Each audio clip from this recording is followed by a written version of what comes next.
studio. Thanks for having me. I'm glad to be here. We heard that you are a 20-year cancer survivor this month. Do you want to talk about your experience with that? Sure. I'm a 20-year breast cancer survivor this month, like you mentioned.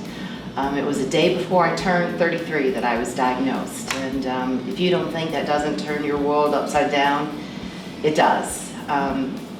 But you do one of two things. You either let the disease drive you or you drive it. Wow. And with the help of my husband, we decided to take the lead, and thank you God, I'm still here. So it's, I learned a lot about myself. I learned that you can't give up. I learned that you have hope, that you fight, that you have drive, that you're determined. And for this purpose, it made me find my Moxie. I mean, I'm very blessed, and I'm still here. So I don't take life lightly. Yeah, I can see that. That's amazing. So were you here in Haywood County when you found that out, or what was your next moves after? I was in Indianapolis. We had moved there in the mid-90s and just went for a normal checkup and found a lump that didn't seem right. And so I started going through the treatments. And one thing we did, which was interesting, because at the time the chemo really, was so severe, of course you were going to lose your hair. And the disease didn't really scare me, or being diagnosed thinking I could die. It was the fact I was going to lose my hair. Mm. I mean, because then everyone would know you were sick. Yeah. So my husband had this great idea. We went and shaved my head, really, really, really thin, just a little bit of hair left, so that when it fell out, it wasn't so bad. And it was kind of cool. I mean, yeah, I could see that being traumatizing for losing it all at once. Because then, like I said, people know you're sick. Mm-hmm. So it's easier today. Breast cancer is much more prevalent than it was 20 years ago. I mean, you just didn't talk about it. So, but it worked out fine. So. Well, we're happy to hear that. Thanks. That's amazing. Yeah, so glad that you're a survivor. Me too. You talk to us today. So, Me too. I'm glad so to be let's here. talk about you and your husband. What do you do here in Haywood County? We are self-employed. We own Maggie Mountain Vacations and First Choice Realty in Maggie Valley. We started it up in 2004. So I feel really grateful and blessed for that opportunity. We've got about 10 employees, and I'm just grateful that we're able to do it. And we always say it's not me, or it's not him, or it's not our manager that runs the business. I mean, it takes a village. It takes all of us. And you have to like who you work with every day when you spend so much time with them. Absolutely. So. Yes, you do. So walk us through your fears that happened to you, or how you felt before cancer and then after cancer. Like, how did that change your life? Oh my gosh, okay. Great question, because I think that I was diagnosed so young. I was afraid of things, like snakes. I mean, I hate a snake. No matter what anybody says, there is not a good snake. I mean, I'm scared to look at them on TV, in a book, anywhere. But I don't know that I really had lots of fears because I was so young. And so I think then after the diagnosis, I wasn't scared anymore. I mean, I'm not scared. I'm not scared to die. I mean, you face those things. You find that perseverance. You find that grit that makes you keep going. And I'm not afraid. I live life and love it. And I enjoy it. And I'm very grateful to be alive. And that's what shows us that you have Moxie. I mean, that's amazing. Yeah. So clearly you've had some major challenges in your life. What was one challenge that really stands out for you? I think one of the biggest challenges I've had was relocating here. I've relocated a couple places, but here it was to North Carolina. We didn't know anybody. I didn't know what we were going to do. When you uproot and you just start over and you don't have family or friends, or you don't run into childhood friends from school and the grocery store, you really start over. And that was a big challenge, and one that I think that I've mastered well. So why did you choose Haywood County? My husband had vacationed here when he was little. I had never heard of Maggie Valley or Haywood County. and literally got out a map and said, where are you talking about in this little area? And now it's wonderful. I mean, it's just a great place to live. The climate, although it's a little hot today, the climate's beautiful. The mountains are peaceful.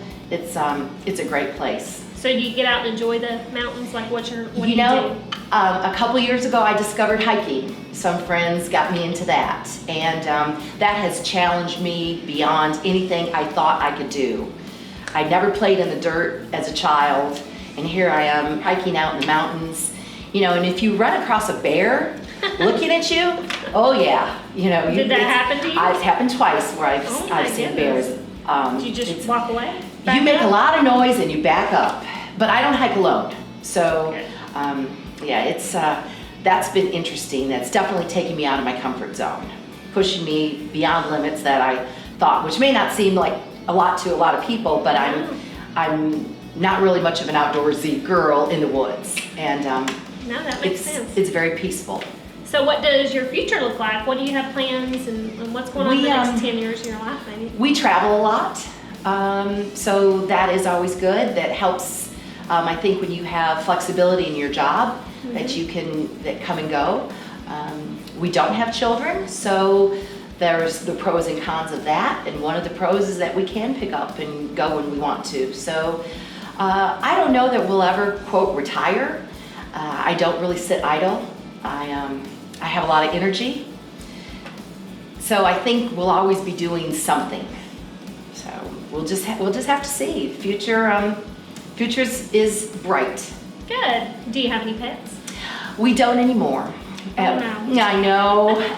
At one point we had 3 dogs and a cat, and then they all just transitioned, and yeah, that's hard.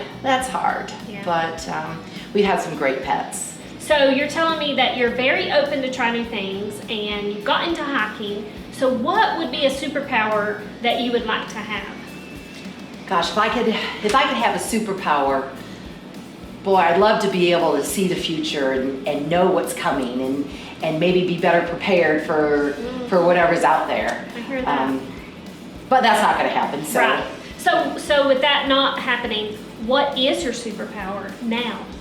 I think my superpower for me is my inner strength, my determination, and just go with it. Don't sweat the small stuff. So let me ask you, if you had a stage for the whole world to see for 3 minutes, what would your motto be for them? I think my life motto is trust yourself. Be true to yourself. When life gives you an issue or a challenge, so many times we say, oh my gosh, like that mountain's too high, I can't possibly climb it. But if you take one step at a time, and I know that's a cliche, but it's true. If you just take little tiny steps, you'll get there. And it's not a race, at least for me, but it's to get there. I mean, and it doesn't matter if it takes you more time than the next person or less time. Finish it, get there, and you will, but trust yourself, and just when life deals you something you don't like, figure it out, and just go with it.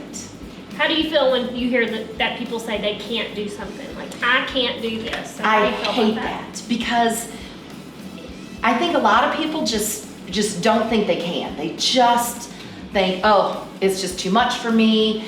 I don't have the skill set, or I'm not equipped, or I don't have the resources, but you do. Look for them. Somebody you know has got something to help you if you need help. Have a great circle of friends. Not every friend is who you need at every moment, but surround yourself with good people, and you'll get there, and you can do it.